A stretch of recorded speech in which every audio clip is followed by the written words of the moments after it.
Good evening. A 19-year-old from Frome has been given a life sentence and must serve at least 21 years in prison after murdering another teenager. Joshua Delbono stabbed Charley Bates in a car park in Radstock after an argument which lasted only a few minutes. After going home, Joshua's mum dialed 999. My son's killed someone. Okay, all right, okay. Can you tell me where?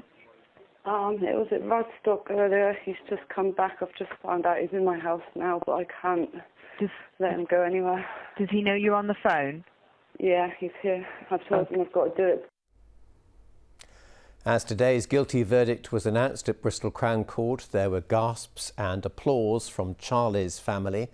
Our Home and Social Affairs correspondent Fiona Lambden has been following the case. It was the summer holidays, the end of July, and with GCSEs behind them, 16-year-old Charley Bates was with 6 of his friends in the library car park in Radstock. At 6:30 in the evening, 2 cars drove in together.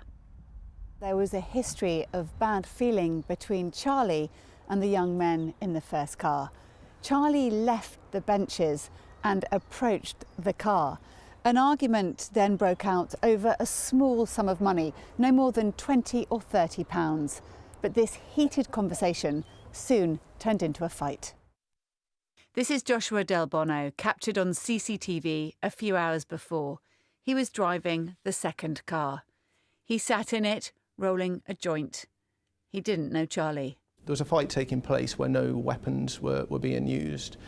Josh got out of his car armed with a knife, took it into the fight and ended up stabbing Charley a number of times. So Charley received a stab wound to his chest and also a stab wound to his arm, which the pathologist believed was a defence type injury. Charley died quite quickly of his injuries at the scene. Charley had a bag with him. In it was a knife and a BB airgun, but he didn't take them out. Both cars drove off. They'd only been in the car park for 5 minutes. Delbono and his friends fled to Shearwater Lake. Here he threw the knife into the water and burned his blood-stained T-shirt. When he returned home, he talked to his mum and she made this call to the police. Police emergency, what's your location? Hi, I'm in Frome. Okay, what's happening? My son's killed someone. Okay, all right, okay. Can you tell me where? It was at Radstock earlier. He's just come back. I've just found out he's in my house now, but I can't let him go anywhere. Does he know you're on the phone? Yeah, he's here. I've told him I've got to do it. She then hands the phone to her son. What happened to the knife? The knife? I tried to stray away.